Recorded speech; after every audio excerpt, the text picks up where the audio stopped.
मैं थोड़ा अपना सुखसिंदर शिंदा, तुसीं सुन रहे हो पंजाबी रेडियो USA।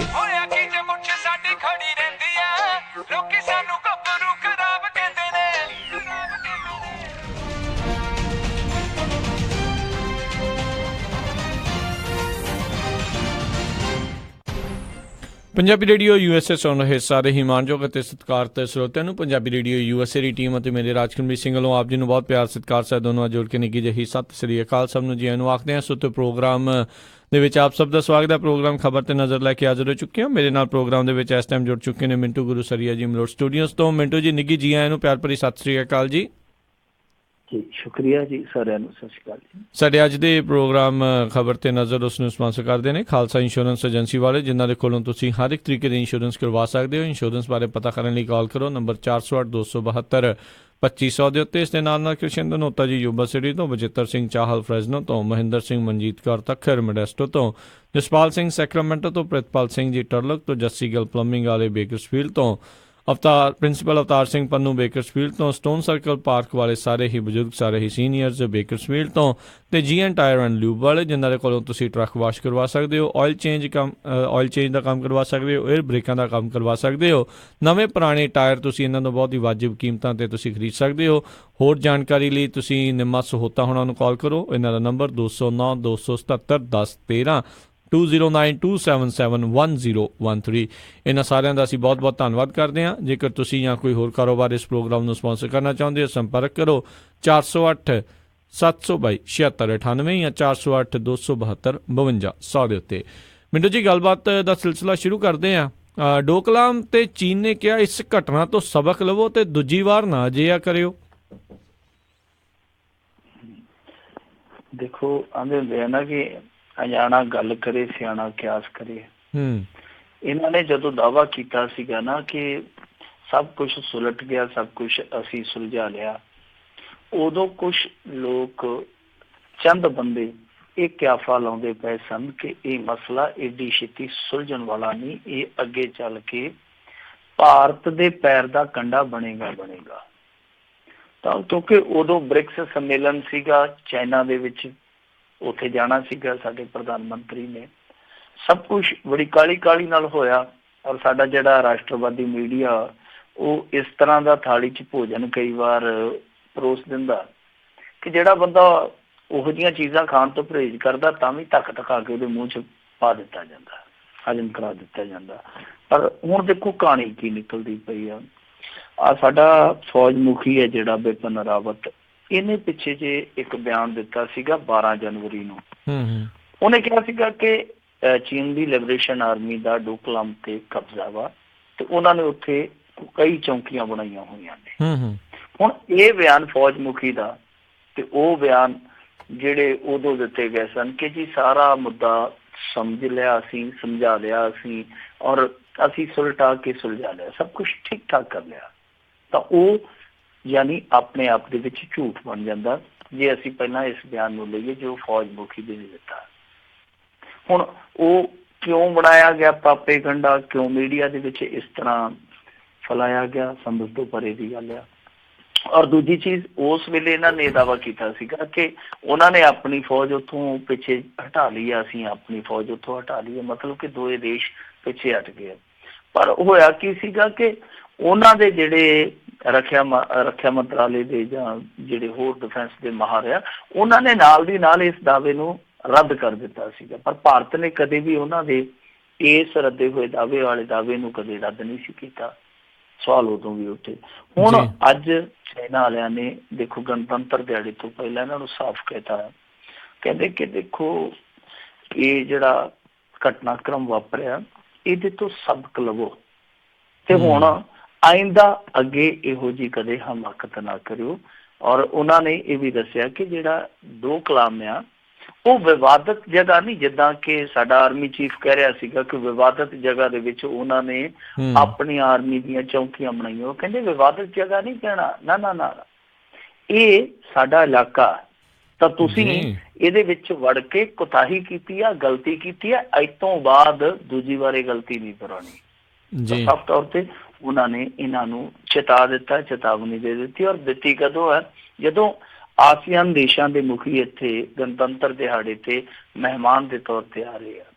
ਵੈਸੇ ਗਣਤੰਤਰ ਦਿਹਾੜਾ ਕੱਲ੍ਹ ਆ ਤੇ ਇਹ ਜਿਹੜੇ ਕਰਨੀ ਸੈਨਾ ਵਾਲੇ ਉਹਨਾਂ ਨੇ ਝਾਕੀਆਂ ਇੱਕ ਦਿਨ ਪਹਿਲਾਂ ਹੀ ਦਿਖਾਤੀਆਂ।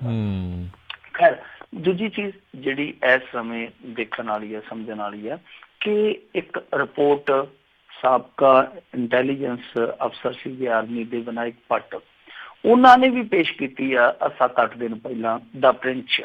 ਉਹਨਾਂ ਨੇ ਇੱਕ ਇੱਕ ਚੀਜ਼, ਇੱਕ ਇੱਕ ਨੁਕਤਾ, ਇੱਥੋਂ ਤੱਕ ਕਿ ਉਹਨਾਂ ਦਾ ਮਿਲਟਰੀ ਸਾਜੋ ਸਮਾਨ ਵੀ ਗਿਣਾ ਦਿੱਤਾ ਕਿ ਡੋਕਲਾਮ ਦੇ ਵਿੱਚ ਇੰਨੇ ਟੈਂਕ, ਇੰਨੀਆਂ ਪੁਲਿਸ ਚੌਂਕੀਆਂ ਜਾਂ ਇੰਨੀਆਂ ਆਰਮੀ ਦੀਆਂ ਚੌਂਕੀਆਂ, ਆ ਪੁਆਇੰਟ ਤੇ ਜੋ ਵੀ ਚੱਲਦਾ ਪਿਆ ਕੰਸਟਰਕਸ਼ਨ ਦਾ ਕੰਮ, ਸਭ ਕੁਛ ਇੱਕ ਇੱਕ ਨੁਕਤਾ ਗਿਣਾ ਦਿੱਤਾ। ਸੋ ਇਹ ਤੁਸੀਂ ਹੁਣ ਆਪ ਹੀ ਅੰਦਾਜ਼ਾ ਲਾ ਲਓ ਕਿ ਕਿਸ ਤਰੀਕੇ ਨਾਲ ਇਹਨਾਂ ਨੇ ਡੋਕਲਾਮ ਦੇ ਮੁੱਦੇ ਤੇ ਝੂਠ ਬੋਲਿਆ ਸੀਗਾ। ਪਰ ਇਹ ਝੂਠ ਬੋਲਣਾ ਨਹੀਂ ਚਾਹੀਦਾ, ਦੇਸ਼ ਵਾਸੀਆਂ ਨੂੰ ਹਨੇਰੇ 'ਚ ਰੱਖਣ ਦੀ ਲੋੜ ਨਹੀਂ। ਪਰ ਉੱਦਾਂ ਦੇਖੋ ਹੁਣ ਇੱਕ ਦੌੜ ਲੱਗੀ ਹੋਈ ਆ ਭਾਰਤ ਤੇ ਚਾਈਨਾ ਦੇ ਦਰਮਿਆਨ ਕਿ ਏਸ਼ੀਆ ਕਾ ਕਿੰਗ ਕੌਣ। ਉਹ ਜਿਵੇਂ ਇੱਕ ਫਿਲਮ ਚਾਹੁੰਦਾ ਸੀਗਾ ਨਾ ਕਿ ਮੁੰਬਈ ਕਾ ਕਿੰਗ ਕੌਣ, ਰਿੰਕੂ ਮਾਤਰੇ।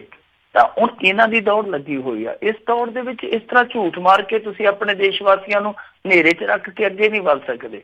ਉਹਦੇ ਲਈ ਜਿੱਦਾਂ ਤੁਸੀਂ ਆਸੀਆਨ ਦੇ ਗਰੁੱਪ ਨੂੰ ਇੱਥੇ ਨੇੜੇ ਲਿਆ ਰਹੇ ਹੋ, ਫਿਰ ਤੁਸੀਂ ਕੁਆਡ ਗਰੁੱਪ ਬਣਾਇਆ, ਫਿਰ ਆ ਜਿਹੜੇ ਤੁਹਾਡੇ ਲਾਗੇ ਦੇ ਗੁਆਂਢੀ ਆ ਇਹਨਾਂ ਨਾਲ ਤਾਲਮੇਲ ਕਰੋ, ਤਾਈਵਾਨ ਦੇ ਨਾਲ ਵਰਤਾਉਣਾ ਸ਼ੁਰੂ ਕਰੋ। ਯਾਨੀ ਚੀਨ ਨੂੰ ਘੇਰਨਾ ਤੇ ਮੋਹਰਿਓਂ ਘੇਰੋ। ਆ ਜਿਹੜਾ ਪਿੱਠ ਦੇ ਪਿੱਛੇ ਇਸ ਤਰ੍ਹਾਂ ਚੁੰਡੀ ਜਿਹੀ ਵੱਢ ਕੇ ਭੱਜ ਜਾਣਾ, ਮੁੜ ਕੇ ਆਪਣੇ ਘਰੇ ਕਹਿ ਦੇਣਾ ਕਿ ਨਾ ਜੀ ਅਸੀਂ ਤੇ ਸਭ ਕੁਛ ਕਰ ਰਹੇ, ਮੁੱਛ ਪੱਟ ਕੇ ਲਿਆ, ਮੁੱਛ ਦਾ ਵਾਲ ਪੱਟ ਕੇ ਲਿਆ। ਸੋ ਇਹ ਕੰਮ ਜਿਹੜਾ ਆ ਇਹਨਾਂ ਨੂੰ ਬੰਦ ਕਰਨਾ ਚਾਹੀਦਾ। ਕੂਟਨੀਤੀ ਹੈ ਜਿਹੜੀ ਉਹ ਦੁਬਾਰ ਤੋਂ, ਯਾਨੀ ਉਹ ਕਹਿ ਸਕਦੇ ਕਿ ਪੁਨਰ ਅੰਕਲਨ ਕਰਕੇ ਉਹ ਫੇਰ ਦੁਬਾਰ ਤੋਂ ਕਰਨ ਦੀ ਜ਼ਰੂਰਤ ਹੈ ਕਿ ਚੀਨ ਨੂੰ ਨੱਥ ਕਿੱਦਾਂ ਪਾਈ ਜਾਵੇ। ਉਹ ਸਿੱਧੇ ਤੌਰ ਤੇ ਕਹਿ ਰਹੇ ਆ ਕਿ ਡੋਕਲਾਮ ਹੈ ਜਿਹੜਾ, ਇਹ ਡੋਕਲਾਮ ਸਾਡਾ, ਤੁਸੀਂ ਇੱਥੋਂ ਚੁੱਪ ਕਰਕੇ ਹੁਣ ਪਾਸੇ ਹੋ ਜਾਓ। ਜੀ ਦੇਖਦੇ ਹਾਂ ਵੀ ਗੱਲਾਂ ਦੇ ਨਾਲ ਹੀ ਸਾਰਦੇ ਆ ਜਾਂ 56 ਇੰਚ ਵਾਲੇ ਵੀ ਜਾਂਦੇ ਨੇ ਉੱਥੇ ਜਾਂ ਕੁਛ ਗੱਲ ਕਰਦੇ ਨੇ। ਅਗਲੀ ਮਿੰਟੂ ਜੀ ਗੱਲ ਕਰੀਏ, ਕਰਨੀ ਸੇਨਾ ਵਾਲਿਆਂ ਨੇ ਕਹਿੰਦੇ ਬਹੁਤ ਗੰਦ ਪਾਇਆ। ਕੱਲ੍ਹ ਪਦਮਾਵਤ ਰਿਲੀਜ਼ ਹੋਈ, ਭੰਨਤੋੜ ਹੋਈ, ਬੱਚਿਆਂ ਦੀ ਸਕੂਲ ਦੇ ਉੱਤੇ ਵੀ ਪੱਥਰਬਾਜ਼ੀ ਹੋਈ। ਅਵੱਗਿਆ ਦੇ ਕਹਿੰਦੇ ਮਾਮਲੇ ਦੇ ਵਿੱਚ 4 ਰਾਜਾਂ ਦੇ ਉੱਤੇ ਕੇਸ ਦਰਜ ਹੋ ਸਕਦਾ। ਦੇਖੋ ਬਿਲਕੁਲ ਉਹ ਹੋ ਸਕਦਾ। ਉਹ ਇਸ ਕਰਕੇ ਹੋ ਸਕਦਾ ਕਿਉਂਕਿ ਸੁਪਰੀਮ ਕੋਰਟ ਦੀ ਹਰੀ ਝੰਡੀ ਤੋਂ ਬਾਅਦ ਵੀ ਹਰਿਆਣਾ, ਮੱਧ ਪ੍ਰਦੇਸ਼, ਉੱਤਰ ਪ੍ਰਦੇਸ਼, ਰਾਜਸਥਾਨ, ਇਹ ਕੁਛ ਇਲਾਕੇ ਸੀਗੇ ਜਿਨ੍ਹਾਂ ਦੇ ਵਿੱਚ ਕੁਛ ਨੇ ਇਹ ਆਪਣੀ ਇੱਥੇ ਇਲਾਕੇ ਦੇ ਵਿੱਚ, ਆਪਣੀ ਇੱਥੇ ਜਗ੍ਹਾ ਦੇ ਵਿੱਚ ਇਸ ਫਿਲਮ ਨੂੰ ਪਰਦੇ ਤੇ ਉਤਾਰਿਆ, ਪਰ ਕੁਛ ਨੇ ਮਨਾ ਕਰ ਦਿੱਤਾ। ਔਰ ਮਨਾ ਕਰਵਾਇਆ ਜਿਹੜੀ ਐਸੋਸੀਏਸ਼ਨ ਹੁੰਦੀ ਹੈ ਜੋ ਵੀ ਇਹਨਾਂ ਦੇ ਸਿਨੇਮਾ ਵਾਲਿਆਂ ਦੀ, ਜਿੱਦਾਂ ਗੋਆ ਹੋ ਗਿਆ ਇੱਕ, ਮੱਧ ਪ੍ਰਦੇਸ਼, ਰਾਜਸਥਾਨ, ਇਹਨਾਂ 3-4 ਸਟੇਟਾਂ ਨੇ ਬਿਲਕੁਲ ਹੀ ਉਸ ਹੁਕਮ ਨੂੰ ਜਿਵੇਂ ਕਹਿ ਲਈਏ ਨਾ ਕਿ ਧੂਏ ਚ ਉਡਾ ਦਿੱਤਾ। ਤਾਂ ਹੁਣ ਇਸ ਮਾਮਲੇ ਤੇ ਇੱਕ ਅਵੱਗਿਆ ਪਟੀਸ਼ਨ ਚਲੇਗੀ ਸੁਪਰੀਮ ਕੋਰਟ ਚ। ਵੈਸੇ ਇੱਕ ਪੰਜਾਬ ਤੇ ਹਰਿਆਣਾ ਹਾਈ ਕੋਰਟ ਚ ਵੀ ਪਟੀਸ਼ਨ ਚਲੇ ਗਈ ਆ ਕਿ ਇਹਨਾਂ ਨੂੰ ਥੋੜਾ ਜਿਹਾ ਸਬਕ ਸਿਖਾਇਆ ਜਾਵੇ, ਇਹਨਾਂ ਨੇ ਬਹੁਤ ਜ਼ਿਆਦਾ ਦੇਸ਼ ਨੂੰ ਮੂਹਰੇ ਲਾਇਆ ਹੋਇਆ। ਇੱਕ ਪਟੀਸ਼ਨ ਇੱਥੇ ਪੈ ਗਈ, ਇੱਕ ਅਵੱਗਿਆ ਦੀ ਪਟੀਸ਼ਨ ਪੈ ਗਈ। ਤਾਂ ਅਵੱਗਿਆ ਦੀ ਪਟੀਸ਼ਨ ਇਹਨਾਂ 4 ਰਾਜਾਂ ਲਈ ਖਤਰਨਾਕ ਸਾਬਤ ਹੋ ਸਕਦੀ ਹੈ ਕਿਉਂਕਿ ਦੇਖੋ ਸਾਰਾ ਕੁਛ ਜਿਹੜਾ ਹੋਇਆ ਉਹ ਗਿਣਮਿੱਥ ਕੇ ਹੋ ਰਿਹਾ। ਆ ਜਿਹੜੀ ਇਹਨਾਂ ਨੇ ਕਿਹਾ ਨਾ ਕਿ ਐਸੋਸੀਏਸ਼ਨ ਨੇ ਮਨਾਹੀ ਕੀਤੀ ਹੈ ਕਿ ਉਹ ਫਿਲਮ ਨਹੀਂ ਦਿਖਾਉਣਗੇ, ਐਸੋਸੀਏਸ਼ਨ ਦੀ ਕੀ ਬਸਾਤ ਹੈ, ਕੀ ਔਕਾਤ ਆ? ਉਹ ਸਿੱਧੇ ਤੌਰ ਤੇ ਇਹ ਗੱਲ ਕਹਿੰਦੇ ਪਏ ਕਿ ਅਸੀਂ ਭੰਨ ਤੋੜ ਤੋਂ ਡਰਦੇ ਫਿਲਮ ਨਹੀਂ ਦਿਖਾ ਰਹੇ, ਪਰ ਉੱਤੋਂ ਤੋਂ ਕਹਿੰਦੇ ਪਏ ਆ ਨਾ ਹੇਠੋਂ ਇਹਨਾਂ ਰਾਜਾਂ ਦਾ ਦਬਾਅ। ਔਰ ਇਹਦੀ ਅੱਜ ਇੱਕ ਉਗੜਵੀਂ ਨਜ਼ੀਰ ਇੱਥੋਂ ਮਿਲੀ ਆ ਕਿ ਇੱਕ ਟੈਲੀਵਿਜ਼ਨ ਚੈਨਲ ਨੇ ਇਹਨਾਂ ਦੇ ਮਹਾਰਾਸ਼ਟਰ ਦਾ ਜਿਹੜਾ ਚੀਫ ਵਿਪ ਆ ਪਾਰਟੀ ਦਾ, ਔਰ ਉਹ ਵਿਧਾਇਕ ਵੀ ਆ, ਉਹਦਾ ਇੱਕ ਸਟਿੰਗ ਕੀਤਾ। ਔਰ ਸਟਿੰਗ ਦੇ ਵਿੱਚ ਮੰਨਦਾ ਪਿਆ ਕਿ ਅਸਲ ਦੇ ਵਿੱਚ ਸਾਰਾ ਕੁਛ ਅਸੀਂ ਆਪ ਕਰਵਾ ਰਹੇ ਹਾਂ, ਭਾਰਤੀ ਜਨਤਾ ਪਾਰਟੀ ਵਾਲੇ, ਔਰ ਰਾਜਸਥਾਨ 'ਚ ਇਲੈਕਸ਼ਨ ਜਿੱਤਣ ਕਰਕੇ ਅਸੀਂ ਖੁੱਲ੍ਹ ਦਿੱਤੀ ਹੋਈ ਆ ਕਿ ਜੋ ਵੀ ਹੁੰਦਾ ਅਸੀਂ ਰਾਜਪੂਤਾਂ ਨੂੰ ਨਿਰਾਸ਼ ਨਹੀਂ ਕਰਨਾ। ਦੇਖ ਲਓ, ਅਸੀਂ ਰਾਜਪੂਤਾਂ ਨੂੰ ਆਪਣੇ ਨਾਲੋਂ ਗੁੱਸੇ ਕਰਕੇ ਅੱਡ ਨਹੀਂ ਹੋਣ ਦੇਣਾ। ਇਹ ਅਸੀਂ ਖੁੱਲ੍ਹ ਇਸੇ ਕਰਕੇ ਦਿੱਤੀ ਆ। ਰਿਪਬਲਿਕ ਟੀਵੀ ਤੇ ਉਹ ਬਹੁਤ ਇਸ ਸਮੇਂ ਦਾ ਮੈਂ ਕਹੂੰਗਾ ਕਿ ਚਰਚਿਤ ਸਮਾਚਾਰ ਆ ਜੋ ਸਟਿੰਗ ਆਪਰੇਸ਼ਨ ਆ। ਸੋ ਹੁਣ ਦੂਜੇ ਪਾਸੇ ਦੇਖ ਲਓ ਕਿ ਇਹਨਾਂ ਨੇ ਜਿਸ ਤਰੀਕੇ ਨਾਲ ਉਤਪਾਤ ਮਚਾਇਆ, ਜਿਸ ਤਰੀਕੇ ਨਾਲ ਸਾੜ ਫੂਕ ਕੀਤੀ ਆ, ਇੱਥੋਂ ਤੱਕ ਕਿ ਸਕੂਲੀ ਬੱਚੇ ਨਹੀਂ ਬਖਸ਼ੇ। ਤਾਂ ਆਮ ਤੌਰ ਤੇ ਕੀ ਹੁੰਦਾ ਕਿ ਦੇਖੋ ਇਸ ਫਿਲਮ ਦੇ ਮਾਮਲੇ 'ਚ ਉਦੋਂ ਤੋਂ ਹੀ ਰਫੜ ਪੈ ਗਿਆ ਸੀਗਾ ਜਦੋਂ ਤੋਂ ਇਹ ਫਿਲਮ ਸੈੱਟ ਤੇ ਗਈ। ਸੰਜੇ ਲੀਲਾ ਭੰਸਾਲੀ ਨੂੰ ਜਾ ਕੇ ਇਹਨਾਂ ਨੇ ਥੱਪੜ ਮਾਰ ਦਿੱਤੇ ਸੀਗੇ। ਤਾਂ ਉਤੋਂ ਲੈ ਕੇ ਹੁਣ ਦੇਖੋ ਜਦੋਂ ਇਹਨਾਂ ਨੂੰ ਪਤਾ ਸੀਗਾ ਸਭ ਕੁਛ, ਤਾਂ ਆਮ ਤੌਰ ਤੇ ਕੀ ਹੁੰਦਾ ਕਿ ਜਦੋਂ ਕੋਈ ਕਿਸਾਨ ਅੰਦੋਲਨ ਹੋਣਾ ਹੋਵੇ ਜਾਂ ਕੋਈ ਇਸ ਤਰ੍ਹਾਂ ਦਾ ਮਜ਼ਦੂਰਾਂ ਦਾ ਅੰਦੋਲਨ ਹੋਣਾ ਹੋਵੇ ਤਾਂ ਉਹਨਾਂ ਨੂੰ ਪਹਿਲਾਂ ਹੀ ਰਾਉਂਡ ਅਪ ਕਰ ਲਿਆ ਜਾਂਦਾ। ਆ ਬਾਦਲ ਸਾਹਿਬ ਵੇਲੇ ਇਹੋ ਹੀ ਕੁਛ ਹੁੰਦਾ ਸੀਗਾ ਨਾ, ਕਿ ਜਦੋਂ ਮਾਸਟਰਾਂ ਨੇ ਧਰਨਾ ਲਾਉਣਾ ਹੁੰਦਾ ਸੀਗਾ ਤੇ ਉੱਥੇ ਹੀ ਕਿਤੇ ਬਾਦਲ ਸਾਹਿਬ ਵਰਗਿਆਂ ਨੇ ਆਉਣਾ ਹੁੰਦਾ ਸੀ ਤੇ ਉਹ ਸਾਰੇ ਮਾਸਟਰ ਸੀਗੇ ਜਿਹੜੇ ਚੱਕ ਲਏ ਜਾਂਦੇ ਸੀਗੇ, ਬੇਰੁਜ਼ਗਾਰ ਮਾਸਟਰ ਸਾਰੇ ਚੱਕ ਲਏ ਜਾਂਦੇ ਸੀ। ਕਿਸਾਨਾਂ ਦੇ ਨੇਤਾ ਜਿਹੜੇ ਉਹ ਘਰਾਂ 'ਚ ਨਜ਼ਰਬੰਦ ਕਰ ਲਏ ਜਾਂਦੇ ਸੀ। ਤੇ ਆਹ ਜਿਹੜੇ ਇਹਨਾਂ ਦੇ 8-10 ਜਿਹੜੇ ਆ ਤੁਰੇ ਫਿਰਦੇ ਆ, ਉਹ ਜਿਵੇਂ ਪੰਜਾਬੀ ਦਾ ਮੁਹਾਵਰਾ ਨਾ ਕਿ ਮੇਰਾ ਨਾਂ ਚੁਆਤੀ ਕੋਈ ਘਰ ਛਡਾ ਲਓ, ਉਹ ਜਿਹੜੇ ਹੱਥਾਂ 'ਚ ਚੁਆਤੀਆਂ ਫੜ ਕੇ ਤੁਰੇ ਫਿਰਦੇ ਆ ਤੇ ਉਹਨਾਂ ਨੂੰ ਕਿਉਂ ਨਹੀਂ ਰਾਉਂਡ ਅਪ ਕੀਤਾ ਗਿਆ? ਸਮਝ ਤੋਂ ਪਰੇ ਦੀ ਗੱਲ ਹੈ। ਔਰ ਅੱਜ ਗ੍ਰਿਫਤਾਰੀਆਂ ਸ਼ੁਰੂ ਹੋ ਗਈਆਂ। ਕਮਾਲ ਦੀ ਗੱਲ ਆ ਕਿ ਜਦੋਂ ਉਹਨਾਂ ਨੇ ਸਾਰਾ ਕੁਛ ਕੰਮ ਕਰ ਲਿਆ, ਕੱਲ ਨੂੰ 26 ਜਨਵਰੀ ਸੀ, 26 ਜਨਵਰੀ ਤੋਂ ਐਨ ਪਹਿਲਾਂ ਗ੍ਰਿਫਤਾਰੀਆਂ ਹੋ ਗਈਆਂ। ਸੂਰਜਪਾਲ ਅਮੂ ਵੀ ਫੜ ਲਿਆ, ਇੱਕ ਇਹਨਾਂ ਦਾ ਹੋਰ ਜਨਰਲ ਸੈਕਟਰੀ ਆ ਉਹ ਵੀ ਫੜ ਲਿਆ। ਗ੍ਰਿਫਤਾਰੀਆਂ ਅੱਜ ਕੀਤੀਆਂ ਤਾਂ ਇਹ ਗ੍ਰਿਫਤਾਰੀਆਂ ਇੱਕ ਦਿਨ ਪਹਿਲਾਂ ਹੋ ਜਾਂਦੀਆਂ, 2 ਦਿਨ ਪਹਿਲਾਂ ਹੋ ਜਾਂਦੀਆਂ ਤਾਂ ਮੇਰੇ ਖਿਆਲ ਦੇ ਨਾਲ ਇਹ ਖੇਡ ਵਿਗੜਦੀ ਨਾ। ਔਰ ਛੱਤੀਸਗੜ੍ਹ ਦੇ ਵਿੱਚ ਇਸ ਤਰ੍ਹਾਂ ਹੋਇਆ, ਉੱਥੇ ਪੈ ਜਾ ਕੇ ਤੇ ਉਹਨਾਂ ਨੇ ਅੱਗੋਂ ਬੜੇ ਕੁੱਟੇ, ਜਚਾ ਕੇ ਕੁੱਟੇ ਤੇ ਅਗਲੇ ਦਿਨ ਉੱਥੇ ਕੋਈ ਬੋੜਿਆ ਹੀ ਨਹੀਂ, ਕਿਉਂਕਿ ਜਿਹੜੇ ਫੜੇ ਉਹਨਾਂ ਨੇ ਉਹ ਲਿਖਤੀ ਮਾਫੀ ਮੰਗ ਕੇ ਆਏ ਕਿ ਅਸੀਂ ਆਇੰਦਾ ਤੋਂ ਇਹੋ ਜਿਹਾ ਪ੍ਰਦਰਸ਼ਨ ਨਹੀਂ ਕਰਾਂਗੇ। ਦੇਖ ਲਓ ਲਖਨਊ 'ਚ ਵੀ ਇਹੋ ਹੀ ਕੁਛ ਹੋਇਆ। ਲਖਨਊ 'ਚ ਗਏ ਤਾਂ ਅੱਗੋਂ ਉਹਨਾਂ ਨੇ ਡਾਂਗਾਂ ਧਰੀਆਂ ਪੁਲਿਸ ਵਾਲਿਆਂ ਨੇ ਤੇ ਬਾਅਦ ਵਿੱਚ ਕੀ ਹੋਇਆ ਕਿ ਅਗਲੇ ਦਿਨ ਹੱਥਾਂ 'ਚ ਫੁੱਲ ਫੜੀ ਫਿਰਦੇ ਸੀਗੇ ਕਿ ਆਹ ਦੇਖੋ ਜੀ ਅਸੀਂ ਵਿਰੋਧ ਕਰਦੇ ਪਏ ਹਾਂ, ਫਿਲਮ ਜ਼ਰੂਰ ਵੇਖੋ, ਆਹ ਵਿਰੋਧ ਦੇ ਨਾਂ ਤੇ ਫੁੱਲ ਲੈ ਜਾਓ ਸਾਡਾ। ਸੋ ਉਹ ਮੁੜ ਕੇ ਫੁੱਲਾਂ ਤੇ ਆ ਗਏ ਸੀਗੇ। ਮੇਰੇ ਖਿਆਲ ਦੇ ਨਾਲ ਇਹ ਜੇ ਫੜੇ ਹੁੰਦੇ ਇਹਨਾਂ ਦੇ 15-20 ਲੀਡਰ ਤੇ ਉਹਨਾਂ ਨੂੰ ਕੁਛ ਨਾ ਕਹਿੰਦੇ, ਕਿਉਂਕਿ ਕੁੱਟਮਾਰ ਦਾ ਮੈਂ ਵੀ ਵਿਰੋਧੀ ਹਾਂ, ਭਾਵੇਂ 4 ਜੱਗ ਠੰਡੇ ਤੇ ਪਾਣੀ ਦੇ ਪਾ ਦਿੰਦੇ ਉਹਨਾਂ ਤੇ ਮੇਰੇ ਖਿਆਲ ਦੇ ਨਾਲ ਕਮਸੂਤ ਆ ਜਾਣਾ ਸੀਗਾ। ਸੋ ਇਹ ਜ਼ਰੂਰੀ ਸੀਗਾ ਕਿ ਕੁਛ ਨਾ ਕੁਛ ਸਖਤਾਈ ਕੀਤੀ ਜਾਂਦੀ, ਪਰ ਸਖਤਾਈ ਨਹੀਂ, ਇਹਨਾਂ ਦੇ ਨਾਲ ਨਰਮਾਈ ਕੀਤੀ ਗਈ ਔਰ ਗੱਲ ਇੱਥੋਂ ਤੱਕ ਪਹੁੰਚ ਗਈ ਕਿ ਸਕੂਲੀ ਬੱਚਿਆਂ ਦੀ ਬੱਸ ਵੀ ਭੰਨ ਤੋੜੀ ਗਈ। ਇੱਥੇ ਅੱਜ ਦੇਖੋ ਕੀ ਕੁਛ ਹੋਇਆ। ਮੈਂ ਤੁਹਾਨੂੰ ਮੁੱਖ ਗੱਲਾਂ ਜਿਹੜੀਆਂ ਦੱਸ ਦਿਨਾਂ ਅੱਜ ਜੋ ਵੀ ਵਾਪਰੀਆਂ। ਬਿਹਾਰ ਦੇ ਮੋਤੀਹਾਰੀ 'ਚ ਬੜਾ ਜ਼ਬਰਦਸਤ ਪ੍ਰਦਰਸ਼ਨ ਕੀਤਾ ਇਹਨਾਂ ਨੇ। ਉੱਤਰਾਖੰਡ 'ਚ ਫਿਰ ਇਹਨਾਂ ਦੀ ਪੁਲਿਸ ਵਾਲਿਆਂ ਨਾਲ ਟੱਕਰ ਹੋਈ ਆ। ਵਾਰਾਣਸੀ 'ਚ ਇੱਕ ਬੰਦੇ ਨੇ ਆਤਮਦਾਹ ਕਰਨ ਦਾ ਯਤਨ ਕੀਤਾ। ਲਖਨਊ 'ਚ ਮੈਂ ਜਿਵੇਂ ਤੁਹਾਨੂੰ ਦੱਸਿਆ ਕਿ ਗਾਂਧੀਗਿਰੀ ਵਾਲਾ ਪ੍ਰਦਰਸ਼ਨ ਕੀਤਾ ਉਹਨਾਂ ਨੇ ਫੁੱਲ ਦੇ ਕੇ। ਉਦੈਪੁਰ ਰਾਜਸਥਾਨ ਦੇ ਵਿੱਚ ਬੜੀ ਜ਼ਬਰਦਸਤ ਭੰਨਤੋੜ ਕੀਤੀ। ਮੁਜ਼ੱਫਰਪੁਰ ਦੇ ਵਿੱਚ ਇਹਨਾਂ ਨੇ ਹਥਿਆਰਾਂ ਨਾਲ ਲੈਸ ਹੋ ਕੇ ਪ੍ਰਦਰਸ਼ਨ ਕੀਤਾ ਬੜਾ ਜ਼ਬਰਦਸਤ। ਜੈਪੁਰ ਦੇ ਵਿੱਚ ਬਾਈਕ ਰੈਲੀ ਕੱਢੀ ਆ। ਭੋਪਾਲ ਦੇ ਵਿੱਚ ਦੇਖੋ ਕਿੰਨੇ ਅੰਨੇ ਹੋਏ ਫਿਰਦੇ ਸੀ। ਭੋਪਾਲ ਦੇ ਵਿੱਚ ਤੇ ਇਹਨਾਂ ਨੇ ਆਪਣੀ ਕਾਰ ਨੂੰ ਅੱਗ ਲਾਤੀ। ਬਾਅਦ ਚ ਪਤਾ ਲੱਗਾ ਕਿ ਕਾਰ ਤੇ ਸਾਡੀ ਆਪਣੀ ਆ। ਪਤਾ ਨਹੀਂ ਇਹਦੇ ਹਰਫਲੇ ਪਏ ਸੀਗੇ ਕਿ ਕੀ ਕਰਨਾ ਸੀ। ਖੁਰੇ ਇਹਦੋਂ ਬਾਅਦ ਕਰਨੀ ਸੈਨਾ ਨੂੰ ਆਪਣੇ ਜ਼ੋਰ ਦਿਖਾਉਣ ਦੇ ਮੌਕੇ ਮਿਲਣੇ ਆ ਕਿ ਨਹੀਂ ਮਿਲਣੇ। ਸੋ ਇਹ ਸਭ ਕੁਛ ਹੈ ਜਿਹੜਾ ਉਹ ਚੱਲਦਾ ਰਿਹਾ। ਹੁਣ ਇਸੇ ਦਰਮਿਆਨ ਇੱਕ ਨਵੀਂ ਖਬਰ ਇਹ ਆ ਗਈ ਕਿ ਇਹਨਾਂ ਦੇ ਨਾਲ ਜੁੜੀਆਂ ਜਿਹੜੀਆਂ ਰਾਜਪੂਤ ਬਰਾਦਰੀ ਨਾਲ ਜੁੜੀਆਂ ਔਰਤਾਂ, ਉਹਨਾਂ ਨੇ ਐਲਾਨ ਕਰ ਦਿੱਤਾ ਜੀ ਕਿ ਜੇ ਫਿਲਮ ਨਾ ਰੋਕੀ ਗਈ ਤੇ ਅਸੀਂ ਵੀ ਜ਼ੌਰ ਹੋ ਜਾਣਗੀਆਂ। ਤੁਹਾਨੂੰ ਪਤਾ ਹੀ ਨਾ ਜਿਵੇਂ ਜ਼ੌਰ ਉਹ ਪਦਮਾਵਤੀ ਕਹਿੰਦੇ ਕਿ ਜ਼ੌਰ ਦੀ ਬਲੀ ਚੜ੍ਹ ਗਈ ਸੀਗੀ, ਉਹਨੇ ਖੁਦ ਨੂੰ ਅੱਗ ਲਾ ਲਈ, ਜਿਵੇਂ ਆਪਾਂ ਸਤੀ ਕਹਿ ਦਿੰਦੇ ਹਾਂ। ਉਹ ਕਹਿੰਦੀ ਆ ਕਿ ਅਸੀਂ ਵੀ ਸਤੀ ਹੋ ਜਾਵਾਂਗੇ। ਸੋ ਇਸ ਤਰ੍ਹਾਂ ਦੀਆਂ ਹੁਣ ਧਮਕੀਆਂ ਤੇ ਆ ਗਏ ਹਨ। ਸੋ ਮੈਂ ਸਮਝਦਾ ਕਿ ਇਹ ਖੇਡ ਇੰਨੀ ਖਿਲਰਨੀ ਨਹੀਂ ਸੀ, ਪਰ ਭਾਰਤੀ ਜਨਤਾ ਪਾਰਟੀ ਦੇ ਆਗੂ ਜਿਹੜੇ ਮੂੰਹ ਕਹੀ ਜਾਂਦੇ ਆ। ਹਰਿਆਣੇ ਦੇ ਇੱਕ ਮੰਤਰੀ ਨੂੰ ਪੁੱਛਿਆ ਪੱਤਰਕਾਰਾਂ ਨੇ ਇਹਦੇ ਬਾਬਤ ਤੇ ਉਹ ਖਚਰੀ ਜੀ ਹੱਸ ਕੇ ਜਵਾਬ ਹੀ ਨਹੀਂ ਦਿੱਤਾ ਜੋ ਹੋ ਰਿਹਾ। ਸੋ ਇਹ ਸਾਰੇ ਹੈ ਨਾ ਜਿਹੜੇ ਜਿਵੇਂ ਸਿੱਧੇ ਰੂਪ 'ਚ ਪਹਿਲਾਂ ਖੜ ਗਏ ਸੀਗੇ ਨਾਲ ਰਾਜਪੂਤਾਂ ਦੇ, ਅੰਦਰ ਖਾਤੇ ਹਾਲੇ ਵੀ ਨਾਲ ਖੜੇ ਨਜ਼ਰ ਆਏ। ਸੋ ਬਹੁਤ ਮਾੜੀ ਗੱਲ ਕੀਤੀ ਭਾਰਤੀ ਜਨਤਾ ਪਾਰਟੀ ਵਾਲਿਆਂ ਨੇ। ਚੰਦ ਬੰਦੇ, ਮੁੱਠੀ ਭਰ ਬੰਦੇ, ਉਹਨਾਂ ਨੇ ਸਾਰੇ ਦੇਸ਼ ਨੂੰ ਅੱਗੇ ਲਾ ਲਿਆ। ਅੱਜ ਵੀ ਦੇਖੋ ਰੋਜੀ ਰੋਟੀ, ਗਰੀਬੀ, ਭੁੱਖਮਰੀ, ਕਿਸੇ ਮੁੱਦੇ ਦੀ ਗੱਲ ਨਹੀਂ। ਸਿਰਫ ਤੇ ਸਿਰਫ ਪਹਿਲਾਂ ਪਦਮਾਵਤੀ ਹੁਣ ਪਦਮਵਤ ਹੋਈ ਜਾਂਦੀ ਹੈ। ਜੀ ਜੀ, ਅਗਲੀ ਮਿੰਟੂ ਜੀ ਗੱਲ ਕਰਦੇ ਹਾਂ ਵੀ ਕਹਿੰਦੇ ਮੋਦੀ ਸਰਕਾਰ ਇੱਕ ਵਾਰੀ ਫੇਰ ਨਕਦੀ ਦੇ ਉੱਤੇ ਸ਼ਿਕੰਜਾ ਕੱਸ ਸਕਦੀ ਹੈ।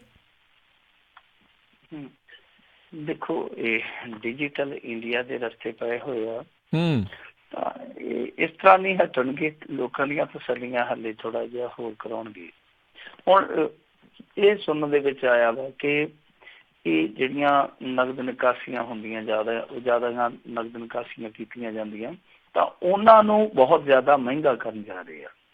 ਹਾਲਾਂਕਿ ਇਹ ਸੰਭਾਵਨਾ ਹੀ ਹੁੰਦੀ ਆ ਕਿਉਂਕਿ ਬਹੁਤ ਸਾਰੀਆਂ ਯੋਜਨਾਵਾਂ ਇਹਨਾਂ ਨੇ ਉਲੀਕੀਆਂ ਤਾਂ ਸਨ, ਪਰ ਜਦੋਂ ਵਿਰੋਧ ਹੋਇਆ ਉਦੋਂ ਫਿਰ ਇਹਨਾਂ ਨੇ ਬੈਕਫੁੱਟ ਤੇ ਹੋ ਕੇ ਸ਼ਾਟ ਖੇਡਣੇ ਸ਼ੁਰੂ ਕਰ ਦਿੱਤੇ। ਤਾਂ ਕਈ ਚੀਜ਼ਾਂ ਤੁਹਾਨੂੰ ਪਤਾ ਹੀ ਆ ਕਿ ਮੁੜ ਕੇ ਬੈਕ ਗੇਅਰ ਲਾ ਲੈਂਦੇ ਆ। ਕਈ ਚੀਜ਼ਾਂ ਦੇ ਵਿੱਚ ਇਹ ਕਾਮਯਾਬ ਹੋ ਜਾਂਦੇ, ਕਈ ਚੀਜ਼ਾਂ 'ਚ ਜਦੋਂ ਵਿਰੋਧ ਹੁੰਦਾ ਤਾਂ ਥੋੜਾ ਪਿੱਛੇ ਹਟ ਜਾਂਦੇ ਆ।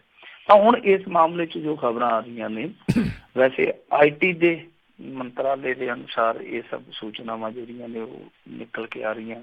ਉਹ ਕਹਿੰਦੇ ਆ ਕਿ ਕੈਸ਼ ਦੇ ਇਸਤੇਮਾਲ ਨੂੰ ਮਹਿੰਗਾ ਕੀਤਾ ਜਾ ਸਕਦਾ, ਔਰ ਇਹਦੇ ਨਾਲ ਕੀ ਹੋਊਗਾ ਕਿ ਬੈਂਕਾਂ ਤੋਂ ਜਿਹੜਾ ਕੈਸ਼ ਕਢਾਇਆ ਜਾਂਦਾ ਉਹਦੇ ਤੇ ਹੋਰ ਸੈਸ ਲਾ ਦਿੱਤੇ ਜਾਣਗੇ, ਹੋਰ ਟੈਕਸ ਵਧਾ ਦਿੱਤੇ ਜਾਣਗੇ, ਜਿਹਦੇ ਨਾਲ ਕਿ ਬੰਦਾ ਮਜਬੂਰ ਹੋ ਕੇ ਮਜਬੂਰੀ 'ਚ ਫਿਰ ਡਿਜੀਟਲ ਲੈਣ ਦੇਣ ਵਾਲਾ ਆ ਜਾਵੇ।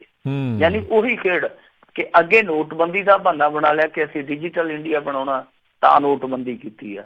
ਹੁਣ ਨੋਟਬੰਦੀ ਤੇ ਦੁਬਾਰਾ ਹੋ ਨਹੀਂ ਸਕਦੀ, ਕਿਉਂਕਿ ਜੇ ਨੋਟਬੰਦੀ ਹੋ ਗਈ ਤਾਂ ਮੇਰੇ ਖਿਆਲ ਦੇ ਨਾਲ ਫਿਰ ਇਹਨਾਂ ਦੀ ਗਲੀਬੰਦੀ ਵੀ ਹੋ ਜਾਣੀ, ਇਹਨਾਂ ਨੂੰ ਕਿਸੇ ਨੇ ਗਲੀ ਚੋਂ ਨਹੀਂ ਨਿਕਲ ਦੇਣਾ ਜੀ।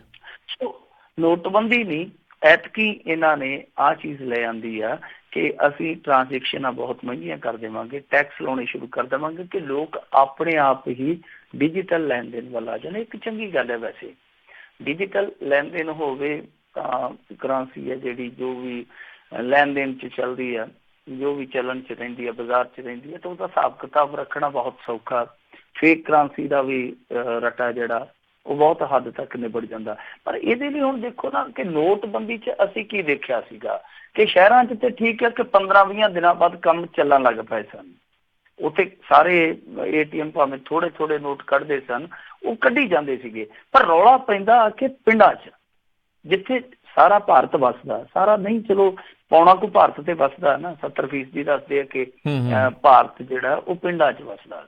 ਤਾਂ ਫਿਰ ਦੇਖੋ ਉੱਥੇ ਆ ਕੇ ਕਈ ਇਲਾਕੇ ਤੁਹਾਨੂੰ ਇਹੋ ਜਿਹੇ ਮਿਲਣੇ ਆ ਜਿਨ੍ਹਾਂ ਤੱਕ ਹਾਲੇ ਤੱਕ ਇੰਟਰਨੈਟ ਨਹੀਂ ਪਹੁੰਚਾਇਆ ਜਾ ਸਕਿਆ। ਸੋ ਉਹਨਾਂ ਦੇ ਵਿੱਚ ਜਿਹੜੇ ਬੈਂਕ ਹੈਗੇ ਆ ਕਿਤੇ ਦੂਰ ਦਰਾਜ ਜਿਹੜੀਆਂ ਬ੍ਰਾਂਚਾਂ ਖੁੱਲੀਆਂ ਵਾ, ਉਹਨਾਂ ਦੇ ਵਿੱਚ ਜਾਂ ਤੇ ਕੰਪਿਊਟਰ ਹੈ ਨਹੀਂ, ਤੇ ਜੇ ਕੰਪਿਊਟਰ ਹੈਗੇ ਵੀ ਉਹਨਾਂ 'ਚ ਇੰਟਰਨੈਟ ਹੈ ਨਹੀਂ। ਜੇ ਇੰਟਰਨੈਟ ਹੈਗਾ ਤੇ ਇੰਟਰਨੈਟਾਂ 'ਚ ਉਹ DSL ਹੈ ਨਹੀਂ ਜੀ, ਉਹਦੇ 'ਚ ਕੋਈ ਬੱਤੀ ਨਹੀਂ ਆਉਂਦੀ ਇੰਟਰਨੈਟ ਵਾਲੀ। ਸੋ ਇਹ ਸਮੱਸਿਆਵਾਂ ਨੇ, ਬੇਸਿਕ ਸਮੱਸਿਆਵਾਂ ਨੇ। ਜਦੋਂ ਤੱਕ ਇਹਨਾਂ ਦਾ ਨਿਵਾਰਨ ਨਹੀਂ ਹੁੰਦਾ ਉਦੋਂ ਤੱਕ ਇਹ ਇਸ ਤਰ੍ਹਾਂ ਪਾਣੀ 'ਚ ਮਧਾਣੀ ਜੀ ਪਾਈ ਫਿਰ ਤਾਂ ਮੇਰੇ ਖਿਆਲ ਦੇ ਨਾਲ ਨਿਕਲਣਾ ਕੁਛ ਨਹੀਂ ਆ। ਇਹਦੇ ਨਾਲ ਕੀ ਹੋਏਗਾ ਕਿ ਟ੍ਰਾਂਜੈਕਸ਼ਨਾਂ ਜਿਹੜੀਆਂ ਵਧਣਗੀਆਂ, ਉਹਦੇ ਨਾਲ ਲੋਕਾਂ ਦੀ ਜਿਹੜਾ ਖਾਸ ਤੌਰ ਤੇ ਮੱਧ ਵਰਗੀ ਬੰਦਾ, ਮੱਧ ਵਰਗ ਨਾਲ ਸੰਬੰਧਿਤ ਬੰਦਾ, ਉਹਦੀ ਲੁੱਟ ਖਸੁੱਟ ਹੋਰ ਵੱਧ ਜਾਏਗੀ। ਬਿਲਕੁਲ। ਤੇ ਮਿੰਟੂ ਜੀ, ਅਗਲੀ ਜਿਹੜੀ ਆਪਾਂ ਗੱਲ ਕਰੀਏ, ਕਹਿੰਦੇ ਸਿੱਧੂ ਦੇ ਜਿਹੜੇ ਅੰਮ੍ਰਿਤਸਰੀ ਕੌਂਸਲਰ ਨੇ ਜਲੰਧਰ ਆ ਕੇ ਸਹੁੰ ਚੁੱਕੀ ਆ। ਦੇਖੋ ਜਿਹੜਾ ਨਵਜੋਤ ਸਿੱਧੂ ਤੇ ਕੱਲ ਆਪਣਾ ਰੰਗ ਦਿਖਾ ਗਿਆ ਤੇ ਇਹ ਮੇਰੇ ਖਿਆਲ ਦੇ ਨਾਲ ਇਹਨਾਂ ਨੇ ਦੇਖ ਲਿਆ ਹੋਣਾ। ਨਵਜੋਤ ਸਿੱਧੂ ਨੇ ਦੇਖੋ 12 ਵਜੇ ਪ੍ਰੈਸ ਕਾਨਫਰੰਸ ਕੀਤੀ ਸੀਗੀ, 12 ਵਜੇ ਪ੍ਰੈਸ ਕਾਨਫਰੰਸ ਕਰਕੇ ਕਿਹਾ ਸੀਗਾ ਕਿ ਮੈਨੂੰ ਸੱਦਿਆ ਨਹੀਂ, ਸਮਾਂ ਦੱਸੋ ਮੈਂ ਜਾਊਂਗਾ ਜਾਂ ਨਹੀਂ ਜਾਊਂਗਾ, ਤੇ 3:30 ਤੇ ਉਸੇ ਕੈਬਨਿਟ ਦੇ ਵਿੱਚ ਬੈਠਾ ਸੀਗਾ ਜੀ। ਤੇ ਇਹ ਨਹੀਂ ਦੱਸਿਆ ਕਿ ਹੁਣ ਤੈਨੂੰ ਕਿਸੇ ਨੇ ਸੱਦਿਆ ਸੀ, ਕਿਸੇ ਨੇ ਬੁਲਾਇਆ ਸੀਗਾ, ਤੇ ਫਿਰ ਕੋਈ ਗੱਲ ਨਹੀਂ ਔਰਦੀ, ਫਿਰ ਉਹ ਕੱਟੇ ਦੇ ਪੂਛ ਫੜ ਕੇ ਜਾਣ ਵਾਲੀ ਗੱਲ ਹੀ ਆ ਜੀ। ਨਵਜੋਤ ਸਿੱਧੂ ਚਲੇ ਗਿਆ, ਫਿਰ ਜਿਹੜੇ ਪਿੱਛੇ ਇਹਦੇ ਸਮਰਥਕ ਰਹਿ ਗਏ ਸੀਗੇ ਉਹਨਾਂ ਨੇ ਵੀ ਸੋਚਿਆ ਹੋਣਾ, ਜਿਵੇਂ ਪੰਜਾਬੀ ਦਾ ਮੁਹਾਵਰਾ ਨਾ ਕਿ ਆਪ ਨੂੰ ਬਹਿਣ ਨੂੰ ਥਾਂ ਨਹੀਂ ਤੇ 5 ਪੀਰ ਨਾਲ ਨੇ, ਇਹਦੇ ਕੋਲ ਆਪ ਤੇ ਬਹਿਣ ਜੋਗੀ ਥਾਂ ਨਹੀਂ, ਸਾਨੂੰ ਇਹਨੇ ਕਿੱਥੇ ਹੋਣਾ। ਤਾਂ ਫਿਰ ਉਹਨਾਂ ਨੇ ਵੀ ਅੱਜ ਸਹੁੰ ਚੁੱਕ ਲਈ ਆ, ਕਿਉਂਕਿ ਕੱਲ ਉਹਨਾਂ ਨੇ ਸਹੁੰ ਚੁੱਕਣ ਦਾ ਬਾਈਕਾਟ ਕਰ ਦਿੱਤਾ ਸੀਗਾ। ਬਾਈਕਾਟ ਇਸ ਕਰਕੇ ਕੀਤਾ ਸੀ, ਉਹ ਕਹਿੰਦੇ ਸੀਗੇ ਕਿ ਸਾਡਾ ਜਿਹੜਾ ਲਾੜਾ, ਉਹਨਾਂ ਨੇ ਨਵਜੋਤ ਸਿੱਧੂ ਨੂੰ ਲਾੜਾ ਕਿਹਾ, ਕਹਿੰਦੇ ਲਾੜਾ ਹੀ ਜਦੋਂ ਗੈਰ ਹਾਜ਼ਰ ਹੈ ਤੇ ਬਰਾਤੀਆਂ ਦਾ ਕੀ ਕੰਮ ਆ। ਤੇ ਅੱਜ ਜਿਹੜੀ ਬਰਾਤ ਸੀ ਬੱਧੀ ਰੁੱਧੀ ਉਹ ਜਲੰਧਰ ਆ ਗਈ, ਜਲੰਧਰ ਡਿਵੀਜ਼ਨਲ ਕਮਿਸ਼ਨਰ ਆ, ਉੱਥੇ ਆ ਕੇ ਉਹਨਾਂ ਨੇ ਸਹੁੰ ਚੁੱਕ ਲਈ ਆ।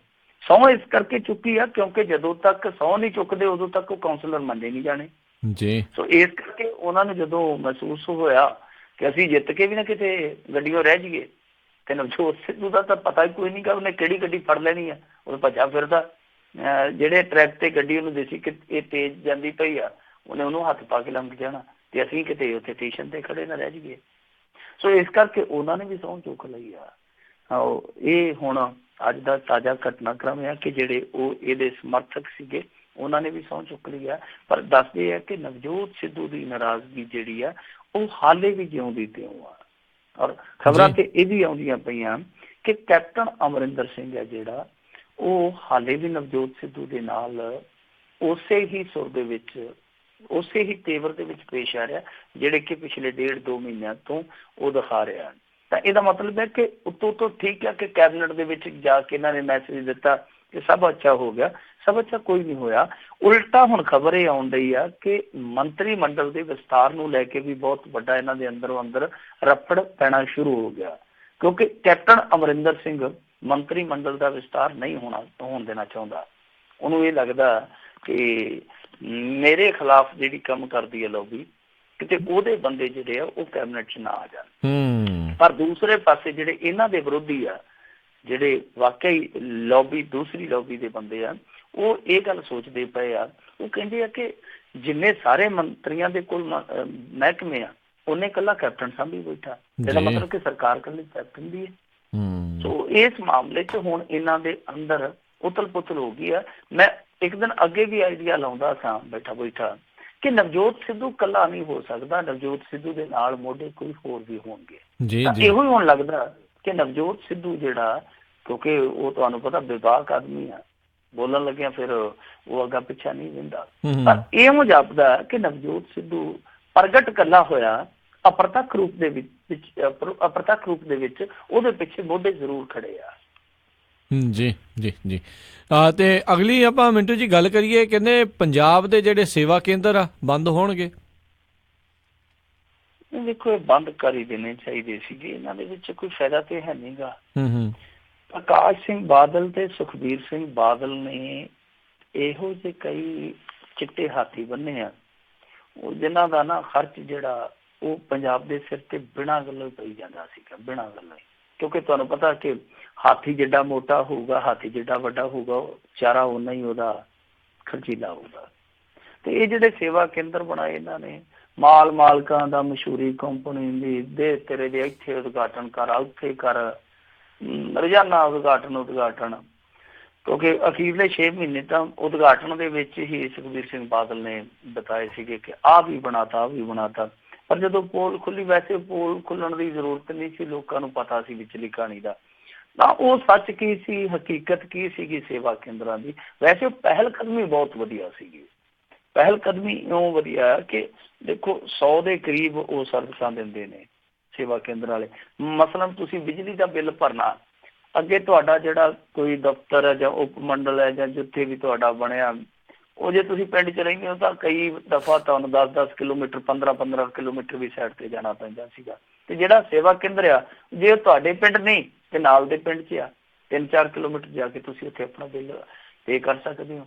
ਹੋਰ ਵੀ ਕਈ ਸਹੂਲਤਾਂ ਨੇ, ਬਹੁਤ ਸਾਰੀਆਂ ਸਹੂਲਤਾਂ ਨੇ। ਪਰ ਚੱਕਰ ਇਹ ਸੀਗਾ ਕਿ ਇਹਨਾਂ ਸੇਵਾ ਕੇਂਦਰਾਂ ਦੇ ਵਿੱਚ ਕੋਈ ਜਾਂਦਾ ਹੀ ਨਹੀਂ ਸੀ। ਪਤਾ ਨਹੀਂ ਤਾਂ ਹੁਣ ਇਹ ਕੋਈ ਕਮਿਊਨੀਕੇਸ਼ਨ ਗੈਪ ਸੀਗਾ ਜਾਂ ਉੱਥੇ ਕੰਮ ਹੀ ਠੀਕ ਢੰਗ ਨਾਲ ਨਹੀਂ ਚੱਲ ਸਕਿਆ। ਠੀਕ ਢੰਗ ਨਾਲ ਵੈਸੇ ਕੰਮ ਚੱਲਿਆ ਵੀ ਨਹੀਂ, ਕਿਉਂਕਿ ਉਹ ਜਿਵੇਂ ਮੈਂ ਤੁਹਾਨੂੰ ਦੱਸਿਆ ਕਿ ਜਦੋਂ ਜਾਈਏ ਸੇਵਾ ਕੇਂਦਰ 'ਚ, 1-2 ਵਾਰੀ ਤੇ ਮੇਰਾ ਨਿੱਜੀ ਤਜਰਬਾ, ਉਹ ਵਿਚਾਰੇ ਟੈਲੀਫੋਨ ਦੇ ਨਾਲ ਅਟੈਚ ਕਰਕੇ ਤੇ ਭਾਵੇਂ ਚਲਾਉਂਦੇ ਹੁਣ ਕੰਪਿਊਟਰ, ਕਹਿੰਦੇ ਜੀ ਕਿ ਨੈਟ ਤੇ ਨਹੀਂ ਚੱਲਦਾ ਜਾਂ ਸਰਵਰ ਸਾਡਾ ਡਾਊਨ ਆ। ਸਰਵਰ ਪਤਾ ਨਹੀਂ ਕਿੱਥੇ ਖੂਹ 'ਚ ਪਿਆ, ਉਹ ਸਰਵਰ ਕਦੇ ਉੱਠਦਾ ਹੀ ਨਹੀਂ। ਜਦੋਂ ਪੁੱਛੋ ਕਹਿੰਦੇ ਜੀ ਸਰਵਰ ਡਾਊਨ ਹੈ, ਸਰਕਾਰੀ ਸਰਵਰ ਡਾਊਨ ਹੈ। ਖੈਰ, ਇਹ ਹੁਣ ਇਹਨਾਂ ਨੇ ਫੈਸਲਾ ਲੈ ਲਿਆ ਕਿ ਅਸੀਂ 2175 ਸੇਵਾ ਕੇਂਦਰਾਂ ਦੇ ਵਿੱਚੋਂ ਇਹ ਜਿਹੜੇ ਸੇਵਾ ਕੇਂਦਰ ਰੱਖਣੇ ਆ ਉਹ ਮਹਿਜ਼ ਰੱਖਣੇ ਆ 500। ਮਤਲਬ ਕਿ ਜਿਹੜੇ ਦੂਸਰੇ ਆ ਉਹਨਾਂ ਨੂੰ ਅਸੀਂ ਤਾਲਾਬੰਦੀ ਕਰ ਦੇਣੀ ਆ। ਜਿਵੇਂ ਗੁਰਦਾਸ ਮਾਨ ਕਹਿੰਦਾ ਸੀਗਾ ਨਾ ਕਿ ਸੋਹਣੀਆਂ ਸ਼ਕਲਾਂ ਵਾਲੇ ਘਰ ਦੀ ਰੌਣਕ ਲੈ ਕੇ ਨਾਲੇ ਤੇ ਬੂਹੋਂ ਬਾਹਰ ਲਮਕਦੇ ਤਾਲੇ, ਉਹ ਫਿਰ ਬੂਹੋਂ ਬਾਹਰ ਤਾਲੇ ਲਮਕਣਗੇ।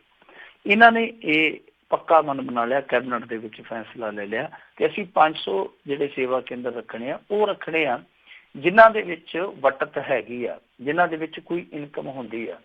ਜਿਹੜੇ ਸਾਨੂੰ ਪੱਲਿਓਂ ਖਰਚ ਪਾਉਂਦੇ ਅਸੀਂ ਬੰਦ ਕਰਨੇ, ਕਿਉਂਕਿ ਇਹਦੇ ਵਿੱਚ ਦੇਖੋ ਜਿਹੜੀ ਕੰਪਨੀ ਨੇ ਸੇਵਾ ਕੇਂਦਰ ਬਣਾਏ ਸੀਗੇ, ਮੈਂ ਹੁਣ ਜਿਵੇਂ ਉਹ ਤੁਹਾਨੂੰ ਕਿਹਾ ਸੀਗਾ ਕਿ ਮਾਲਕਾਂ ਦਾ ਸੀ, ਮਸ਼ਹੂਰੀ ਕੰਪਨੀ ਦੀ ਸੀਗੀ, ਤਾਂ ਇਹਨਾਂ ਨੇ ਇੱਕ ਨਿੱਜੀ ਫਰਮ ਦੇ ਨਾਲ ਠੇਕਾ ਕੀਤਾ ਸੀਗਾ, ਸਮਝੌਤਾ ਕੀਤਾ ਸੀਗਾ। ਉਹਨਾਂ ਨੇ ਸੇਵਾ ਕੇਂਦਰ ਬਣਾਤੇ ਤੇ ਬਦਲੇ 'ਚ ਉਹਨਾਂ ਨੇ ਹਰੇਕ ਸਾਲ ਇਹਨਾਂ ਤੋਂ 225 ਕਰੋੜ ਰੁਪਈਆ ਲੈਣਾ ਸੀ। ਇਹ ਸਮਝੌਤਾ ਹੋਇਆ ਸੀਗਾ। ਹੁਣ ਤੁਸੀਂ ਆਪ ਅੰਦਾਜ਼ਾ ਲਾ ਲਓ ਕਿ ਜਦੋਂ ਵਟਤ ਇਹਨਾਂ ਦੀ ਜਿਹੜੀ ਹੈਗੀ ਆ ਉਹ ਸਾਲ ਦੀ ਮੇਰੇ ਖਿਆਲ ਦੇ ਨਾਲ 100 ਕਰੋੜ ਵੀ ਨਹੀਂ ਹੈ, 50-60 ਕਰੋੜ ਹੋਊ ਮੇਰਾ ਅੰਦਾਜ਼ਾ, ਜ਼ਿਆਦਾ ਨਹੀਂ ਹੋਣੀ, ਇੱਥੋਂ 50-60 ਕਰੋੜ ਵੱਧ ਤੋਂ ਵੱਧ ਲਾ ਕੇ ਚੱਲੋ। ਜਿਹੜੀ ਆਮਦਨੀ ਆ ਸਾਰੇ ਸੇਵਾ ਕੇਂਦਰਾਂ ਦੀ ਉਹ ਇੰਨੀ ਕੁ ਆ ਤੇ ਦੇਣਾ ਹਰੇਕ ਸਾਲ ਦਾ ਕਿੰਨਾ 220 ਕਰੋੜ ਰੁਪਈਆ। ਇਹ ਤਾਂ ਬਹੁਤ ਵੱਡਾ ਘਾਟਾ। ਸੋ ਇਹਨਾਂ ਨੇ ਹੁਣ ਉਸ ਠੇਕੇਦਾਰ ਨੂੰ ਵੀ ਨੋਟਿਸ ਭੇਜਤਾ ਕਿ 180 ਦਿਨ ਦੇ ਅੰਦਰ ਅੰਦਰ ਆ ਕੇ ਭਾਈ ਤੂੰ ਸਾਡੇ ਨਾਲ ਨਿਬੇੜਾ ਕਰ। ਔਰ ਦੂਜੀ ਚੀਜ਼ ਇਹਨਾਂ ਨੇ ਕਹਿਤਾ ਕਿ ਮਾਰਚ ਤੋਂ ਬਾਅਦ ਅਸੀਂ ਸਿਰਫ ਤੇ ਸਿਰਫ ਜਿਹੜੇ ਸੇਵਾ ਕੇਂਦਰ ਰੱਖਣੇ ਉਹ 500 ਹੋਣਗੇ। ਇਹਦਾ ਮਤਲਬ ਹੈ ਕਿ ਬਾਕੀ ਜਿਹੜੇ ਸੇਵਾ ਕੇਂਦਰ ਆ ਉਹ ਹੁਣ ਬੰਦ ਹੋਣਗੇ। ਜੇ ਉਹ ਬੰਦ ਹੋਣਗੇ ਉੱਥੇ ਹੋਰ ਕੀ ਖੋਲਿਆ ਜਾਊਗਾ? ਇਹ ਬੜਾ ਸੋਚਣ ਦਾ ਵਿਸ਼ਾ, ਕਿਉਂਕਿ ਬੜੇ ਸੋਹਣੇ ਬਣਾਏ ਸੀਗੇ ਸੇਵਾ ਕੇਂਦਰ, ਬੜੇ ਆਲੀਸ਼ਾਨ ਬਣਾਏ ਸੀਗੇ। ਤਾਂ ਜੇ ਨਹੀਂ ਸੂਤ ਆਉਂਦਾ ਤੇ ਫਿਰ ਉਹਦੇ 'ਚ ਪਰਾਲੀ ਰੱਖਦੇ ਨੇ, ਕਿਉਂਕਿ ਪਰਾਲੀ ਸਾਂਭਣ ਲਈ ਕਾਫੀ ਜਗ੍ਹਾ ਜਿਹੜੀ ਉਹ ਸ਼ਾਰਟ ਪੈ ਜਾਂਦੀ ਆ, ਤਾਂ ਪਰਾਲੀ ਸਾਂਭੀ ਜਾ ਸਕਦੀ ਹੈ, ਹੋਰ ਤੇ ਕਿਸੇ ਕੰਮ ਆਉਣੇ ਨਹੀਂ ਗੇ। ਜਾਂ ਇਹੋ ਜਿਹੀ ਕੋਈ ਨਾ ਕੋਈ ਹੋਰ ਯੋਜਨਾ ਲੈ ਆਉਣੀ ਚਾਹੀਦੀ ਆ। ਵੈਸੇ ਸੇਵਾ ਕੇਂਦਰਾਂ ਵਾਲੀ ਯੋਜਨਾ ਬਹੁਤ ਵਧੀਆ ਸੀਗੀ, ਪਰ ਮੈਨੂੰ ਲੱਗਦਾ ਕਿ ਕਿਤੇ ਨਾ ਕਿਤੇ ਕਮੀ ਜ਼ਰੂਰ ਰਹੀ ਹੈ। ਜੇ ਇਹ ਸੇਵਾ ਕੇਂਦਰ 500 ਤੋਂ ਵਧਾ ਕੇ ਥੋੜ੍ਹੇ ਜਿਹੇ ਹੋਰ ਕੀਤੇ ਜਾਣ, 500 ਘੱਟ ਹੈ ਵੈਸੇ ਪਿੰਡਾਂ ਦੇ ਮੁਕਾਬਲੇ, ਜੇ ਥੋੜ੍ਹੇ ਜਿਹੇ ਹੋਰ ਵਧਾ ਕੇ ਇਹਨਾਂ ਤੇ ਤਵੱਜੋ ਦਿੱਤੀ ਜਾਵੇ ਤਾਂ ਇਹ ਬਿਹਤਰ ਨਤੀਜੇ ਦੇ ਸਕਦੇ ਆ। ਪਰ ਹੁਣ ਜਿਹੜਾ ਖਰਚਾ ਗਿਆ ਜਾਂ ਉਹਨਾਂ ਠੇਕੇਦਾਰਾਂ ਨੇ ਜਿਹੜਾ ਅੱਗੇ ਲੈਣਾ, ਉਹਦਾ ਕੀ ਹਿਸਾਬ ਕਿਤਾਬ ਹੋਊਗਾ, ਉਹ ਦੇਖਦੇ ਆ ਕਿ ਚੱਲ ਕੇ ਕੀ ਬਣਦਾ। ਜੀ ਜੀ ਜੀ ਅਗਲੀ ਆਪਾਂ ਮਿੰਟੂ ਜੀ ਗੱਲ ਕਰਦੇ ਹਾਂ NRI ਔਰਤ ਦੇ ਮਾਮਲੇ ਵਿੱਚ ਪੁਲਿਸ ਦੇ ਉੱਚ ਅਧਿਕਾਰੀਆਂ ਨੂੰ ਨੋਟਿਸ। ਦੇਖੋ ਜਿੰਨੇ NRI ਹਰਾਸ ਹੁੰਦੇ ਆ ਨਾ ਇੱਥੇ, ਮੈਂ ਕਹਿੰਦਾ ਕਿ ਪੰਜਾਬੀ ਸ਼ਾਇਦ ਖੁਸ਼ਕਿਸਮਤ ਆ ਕਿ ਉਹ ਇਹਨਾਂ ਚੱਕਰਾਂ ਚੋਂ ਸਖਾਲੇ ਛੁੱਟ ਜਾਂਦੇ ਹੋਣੇ ਆ। ਆ ਜਿੰਨੇ NRI ਦੇ ਕੇਸ ਦੇਖਦੇ ਆ ਨਾ, ਆ ਮਨੀਲਾ ਦੇ ਵਿੱਚ ਇੱਕ ਬੰਦਾ ਆਇਆ ਸੀਗਾ, ਪਹਿਲਾਂ ਤੇ ਉਹਨੂੰ ਉੱਥੇ ਗੋਲੀ ਵੱਜੀ ਤਾਂ ਵਿਚਾਰਾ ਬਚਦਾ ਬਚਾਉਂਦਾ ਬਚ ਗਿਆ, ਕਹਿੰਦਾ ਚਲੋ ਸ਼ੁਕਰ ਆ ਪੰਜਾਬ ਚਲੀਏ, ਐਵੇਂ ਮਾਰੀ ਚੱਲੇ ਸਾਂ। ਉਹਦੇ ਹਮਲਾ ਹੋਇਆ, ਉਹਦੇ ਸਾਥੀ ਤੇ ਹਮਲਾ ਹੋਇਆ, ਇੱਥੇ ਆ ਗਿਆ, ਇੱਥੇ ਰਿਹਾ ਕਿਤੇ 6 ਮਹੀਨੇ, ਮੁੜ ਕੇ ਇੱਥੇ ਪੰਜਾਬ ਪੁਲਿਸ ਵਾਲਿਆਂ ਦੇ ਪੰਗੇ 'ਚ ਪਾ ਲਿਆ ਔਰ ਉਹਦੇ ਖਿਲਾਫ ਇੱਕ ਮੁਕੱਦਮਾ ਦਰਜ ਕੀਤਾ ਗਿਆ ਝੂਠਾ। ਤਾਂ ਉਸ ਬੰਦੇ ਨੇ ਉਸ ਝੂਠੇ ਮੁਕੱਦਮੇ ਦੇ ਖਿਲਾਫ ਹਾਈ ਕੋਰਟ 'ਚ ਪਟੀਸ਼ਨ ਪਾਈ। ਕਮਾਲ ਦੀ ਗੱਲ ਆ ਕਿ ਹਾਈ ਕੋਰਟ ਦੇ ਵਿੱਚ ਜਦੋਂ ਉਹਨੂੰ ਉਹਦੀ ਸੁਣਵਾਈ ਨਿਕਲੀ, ਉਹ ਬੰਦਾ ਇਸ ਸੰਸਾਰ ਤੋਂ ਕੂਚ ਕਰ ਚੁੱਕਾ ਸੀਗਾ। ਇਹ ਦੁਆਬੇ ਦੇ ਇੱਕ ਸ਼ਹਿਰ ਦੀ ਘਟਨਾ। ਆ ਹੁਣ ਪਿੱਛੇ ਜੇ ਇੱਕ ਖਬਰ ਆਈ ਸੀਗੀ ਕਿ ਲੁਧਿਆਣੇ ਦੇ ਵਿੱਚ ਇੱਕ NRI ਨੇ 1985 ਦੇ ਵਿੱਚ ਹੋਮਗਾਰਡ ਡਿਪਾਰਟਮੈਂਟ ਨੂੰ ਆਪਣੀ ਕੋਠੀ ਕਿਰਾਏ ਤੇ ਦਿੱਤੀ ਸੀ। ਦੇਖੋ ਸਰਕਾਰੀ ਮਹਿਕਮੇ ਤੇ ਯਕੀਨ ਕਰਨਾ ਪਊਗਾ ਨਾ, ਉਦਾਂ ਤੇ ਆਪਾਂ ਦੂਜੇ ਤੋਂ ਡਰਦੇ, ਭੈਣ ਭਰਾ ਤੋਂ ਵੀ ਡਰਦੇ ਕਿਤੇ ਨੱਪ ਨਾ ਲਵੇ, ਤੇ ਸਰਕਾਰ ਤੋਂ ਤੇ ਕੋਈ ਨਹੀਂ ਡਰਦਾ। ਸਰਕਾਰ ਕੋਲ ਤੇ ਹਰ ਇੱਕ ਬੰਦਾ ਕਹਿੰਦਾ ਕਿ ਚਲੋ ਸਰਕਾਰ ਆਪਣੀ ਓ ਆ। ਉਹਨਾਂ ਨੇ 1985 ਚ ਕੋਠੀ ਰੈਂਟ ਤੇ ਦਿੱਤੀ ਸੀਗੀ, ਫਿਰ ਮੁੜ ਕੇ ਉਹ ਵੇਰ ਗਏ, ਨਾ ਚੱਜ ਨਾਲ ਕਿਰਾਇਆ ਦਿੰਦੇ ਸੀ, ਨਾ ਕੋਠੀ ਖਾਲੀ ਕਰਦੇ ਸੀ। ਉਹ NRI ਕੋਰਟ ਚ ਗਿਆ, ਲੋਅਰ ਕੋਰਟ ਨੇ ਉਹਦੇ ਹੱਕ ਚ ਫੈਸਲਾ ਦਿੱਤਾ, ਦੂਸਰੇ ਸੈਸ਼ਨ ਕੋਰਟ ਚ ਚਲੇ ਗਏ, ਉਹਨੇ ਜਾ ਕੇ ਸੈਸ਼ਨ ਕੋਰਟ ਚ ਮੁਕੱਦਮਾ ਲੜਿਆ, ਫਿਰ ਹੋਮਗਾਰਡ ਡਿਪਾਰਟਮੈਂਟ ਹਾਈ ਕੋਰਟ ਚ ਚਲੇ ਗਿਆ, ਹਾਈ ਕੋਰਟ ਉਹਨੇ ਮੁਕੱਦਮਾ ਜਿੱਤਿਆ। ਉਹ ਹੋਮਗਾਰਡ ਡਿਪਾਰਟਮੈਂਟ ਕਿੱਥੇ ਮੰਨਣ ਵਾਲਾ ਸੀਗਾ, ਉਹ ਸੁਪਰੀਮ ਕੋਰਟ ਚ ਚਲੇ ਗਿਆ, ਸੁਪਰੀਮ ਕੋਰਟ ਚੋਂ ਜਾ ਕੇ ਉਹਨੇ ਕੇਸ ਜਿੱਤਿਆ, ਫਿਰ ਹੇਠਲੀ ਅਦਾਲਤ ਚ ਆ ਗਿਆ, ਹੇਠਲੀ ਅਦਾਲਤ ਨੇ ਆਰਡਰ ਕਰ ਦਿੱਤੇ ਕਿ ਭਾਈ ਕਬਜ਼ਾ ਛੱਡੋ, ਉਹਨਾਂ ਫਿਰ ਕਬਜ਼ਾ ਨਹੀਂ ਛੱਡਿਆ। ਅੱਕ ਕੇ ਫਿਰ ਉਹ ਬੰਦਾ ਹੇਠਲੀ ਅਦਾਲਤ ਚ ਗਿਆ ਕਿ ਮੇਰੇ ਕੋਲ ਗੁਨਾਹ ਕੀ ਹੋ ਗਿਆ, ਮੇਰੇ ਕੋਲ ਗੁਨਾਹ ਕੀ ਹੋ ਗਿਆ। ਤਾਂ ਫਿਰ ਖੀਰੀ ਪੁਲਿਸ ਗਈ, ਜਾ ਕੇ ਹੋਮਗਾਰਡ ਦਾ ਡਿਪਾਰਟਮੈਂਟ ਸੀਗਾ ਜਿਹੜਾ ਉੱਥੋਂ ਉਠਾਇਆ, ਯਾਨੀ ਪੁਲਿਸ ਤੋਂ ਕਬਜ਼ਾ ਛਡਾਉਣ ਲਈ ਪੁਲਿਸ ਨਾਲ ਖੜਨੀ ਪਈ। ਇਹ ਹਾਲ ਹੋ ਰਿਹਾ। 1985 ਚੋਂ ਚੱਲਿਆ ਉਹ ਕੇਸ, ਆ ਦੇਖ ਲਓ ਇਸ ਸਾਲ ਨਿਬੜਿਆ ਸ਼ਾਇਦ ਜਾ ਕੇ। ਆਪ ਅੰਦਾਜ਼ਾ ਲਾ ਲਓ ਕਿ ਕਿਸ ਤਰ੍ਹਾਂ ਦੀਆਂ ਮੁਸ਼ਕਿਲਾਤਾਂ ਜਿਹੜੀਆਂ ਉਹ NRI ਦੇ ਸਾਹਮਣੇ ਇੱਥੇ ਆਉਂਦੀਆਂ। ਇਹੋ ਜਿਹੀ ਇੱਕ ਮਸਲਾ ਇਹ ਆ, ਇੱਕ ਬਿਰਧ NRI ਔਰਤ ਆ, ਔਰ ਇਹਦਾ ਹਾਲਾਂਕਿ ਮੈਨੂੰ ਪੱਕਾ ਐਡਰੈਸ ਨਹੀਂ ਲੱਭ ਸਕਿਆ, ਪਰ ਮੈਂ ਅੰਦਾਜ਼ਾ ਜਿਹਾ ਲਾਉਣਾ ਕਿ ਸ਼ਾਇਦ ਬੀਬੀ ਪਟਿਆਲੇ ਦੀ ਹੈ, ਕਿਉਂਕਿ ਇਹਨੇ ਸ਼ਿਕਾਇਤ ਜਿਹੜੀ ਕੀਤੀ ਸੀ ਉਹ ਪਟਿਆਲੇ ਥਾਣੇ 'ਚ ਕੀਤੀ ਸੀਗੀ।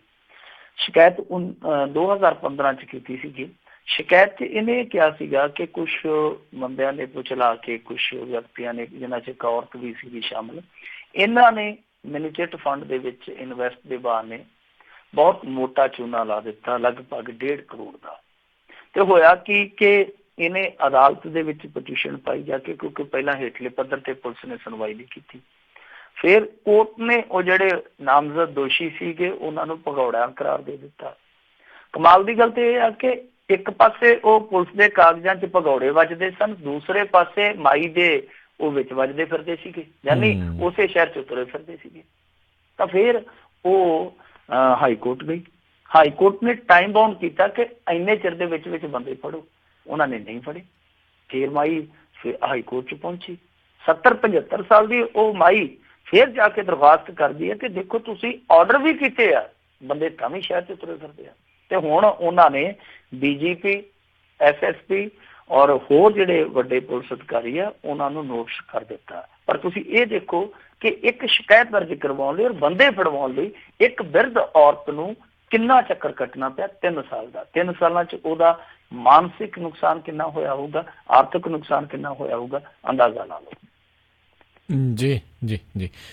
ਤੇ ਮਿੰਟੂ ਜੀ, ਜੇ ਅਗਲੀ ਖਬਰ ਜਾਂਦੇ ਜਾਂਦੇ ਗੱਲ ਕਰ ਲਈਏ, ਸੰਗੀਤ ਅੰਬਰ ਦਾ ਇੱਕ ਹੋਰ ਤਾਰਾ ਟੁੱਟਾ, ਸਾਬਰ ਕੋਟੀ ਦਾ ਦੇਹਾਂਤ। ਹਾਂ ਬਿਲਕੁਲ ਜੀ, ਇਹ ਤੇ ਵਾਕਈ ਨਾ ਸੰਗੀਤ ਦੇ ਅੰਬਰ ਦਾ ਤਾਰਾ ਹੀ ਸੀਗਾ ਜੀ।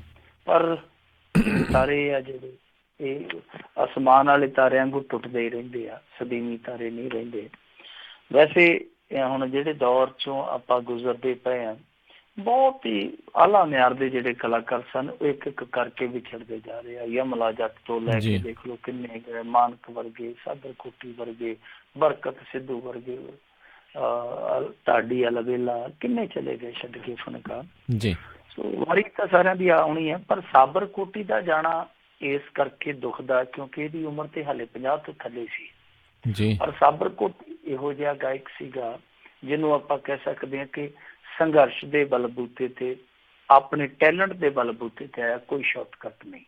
ਸਧਾਰਨ ਗਰੀਬ ਪਰਿਵਾਰ ਦੇ ਵਿੱਚੋਂ ਉੱਠਿਆ ਬੰਦਾ, ਔਰ ਕਦੇ ਉਹਨੇ ਆਪਣੀ ਕਲਾ ਦੇ ਨਾਲ ਕੰਪਰੋਮਾਈਜ਼ ਨਹੀਂ ਕੀਤਾ। ਨਹੀਂ ਤੇ ਇਹ ਫਨਕਾਰ ਵੀ ਬਹੁਤ ਕਮਾਈ ਕਰ ਸਕਦੇ ਸਨ, ਪਰ ਇਹਨਾਂ ਨੇ ਜਿਹੜੀ ਆਪਣੀ ਲੀਹ ਫੜੀ ਸੀ ਉਸ ਲੀਹ ਨੂੰ ਕਦੇ ਪਾੜਿਆ ਨਹੀਂ, ਉਸੇ ਲੀਹ ਤੇ ਤੁਰੇ ਗਏ ਆ।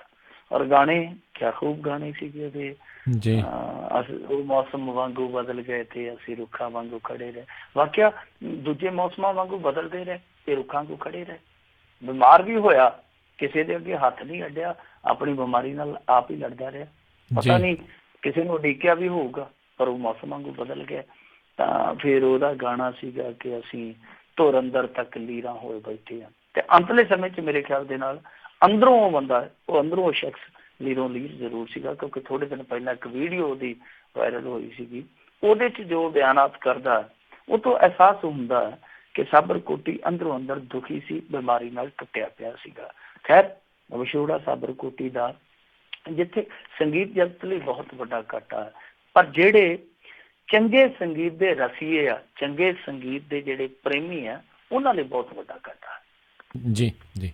ਤੇ ਮਿੰਟੂ ਜੀ, ਬਹੁਤ ਬਹੁਤ ਤੁਹਾਡਾ ਧੰਨਵਾਦ ਕਰਦੇ ਹਾਂ, ਤੁਸੀਂ ਸਾਡੇ ਨਾਲ ਜੁੜੇ, ਇਹਨਾਂ ਖਬਰਾਂ ਬਾਰੇ ਸਾਨੂੰ ਵਿਸਤਾਰ ਦੇ ਵਿੱਚ ਜਾਣਕਾਰੀ ਦਿੱਤੀ ਹੈ। ਅਗਲੀ ਵਾਰ ਤੱਕ ਲਈ ਬਹੁਤ ਬਹੁਤ ਧੰਨਵਾਦ, ਮਿਹਰਬਾਨੀ, ਸਤਿ ਸ਼੍ਰੀ ਅਕਾਲ। ਤੇ ਸੋ ਇੱਥੇ ਹੀ ਸਾਡਾ ਅੱਜ ਦਾ ਇਹ ਪ੍ਰੋਗਰਾਮ ਸਮਾਪਤ ਹੈ। ਮਿਲਾਂਗੇ ਤੁਹਾਨੂੰ ਸਾਰਿਆਂ ਨੂੰ ਅਗਲੀ ਵਾਰ, ਉਦੋਂ ਤੱਕ ਲਈ ਮੇਰੇ ਵੱਲੋਂ ਤੁਹਾਨੂੰ ਸਾਰਿਆਂ ਨੂੰ ਬਹੁਤ ਪਿਆਰ ਸਤਿਕਾਰ ਸਨੇਹ ਕੀ ਜੀ, ਸਤਿ ਸ਼੍ਰੀ ਅਕਾਲ। ਜਿਉਂਦੇ ਵਾਸਤੇ ਰਹੋ, ਹੱਸਦੇ ਖੇਲਦੇ ਰਹੋ, ਸੁਣਦੇ ਰਹੋ ਪੰਜਾਬੀ ਰੇਡੀਓ USA।